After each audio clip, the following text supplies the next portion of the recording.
Okay, picture this.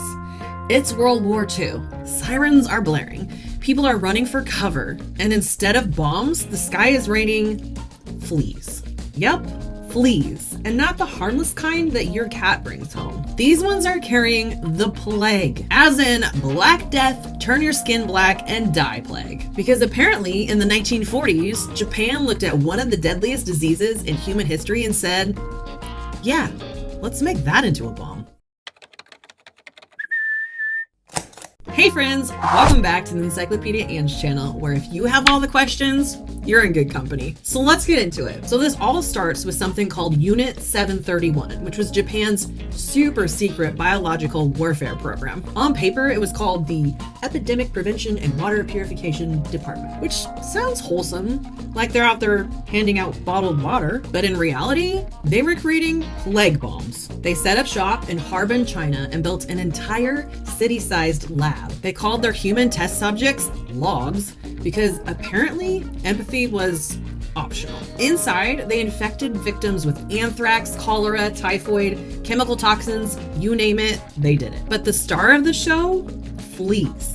Millions and millions of plague-infested fleas. So here's how they created flea bombs. Step 1, infect rats with the plague. Step 2, let fleas feast on those rats. Step 3, pack those plague-ridden fleas into ceramic bombs designed to shatter on impact. The result? When dropping, the bombs exploded and tens of thousands of infected fleas scatter into the air like tiny blood-sucking paratroopers of doom. The Japanese military actually field tested this technology on real cities in China. Between 1939 and 1942, Japanese planes dropped these bombs over Chinese cities. Within a few days of the bombs being dropped, people started developing fevers, swollen lymph nodes, and that classic plague symptom, black, rotting skin. Hundreds died and entire neighborhoods were quarantined. And the Chinese government decided that the only way to contain it was to burn down those neighborhoods. The Unit 731 scientists were watching closely, collecting data for their future plans of war. Except sometimes the plague didn't stay in China.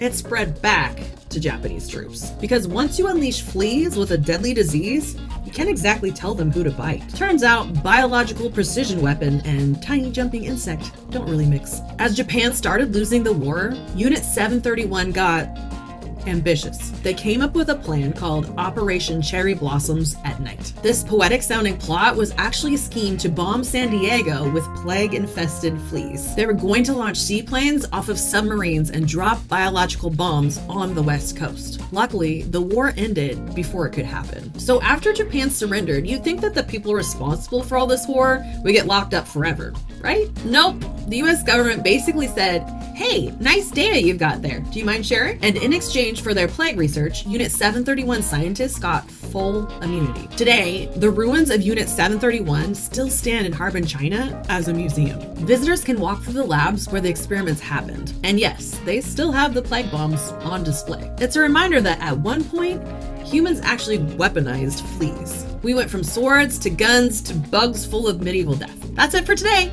Be sure and subscribe if you'd like more of the curious and quirky. Curiosity never quits, and neither do I. See you next time.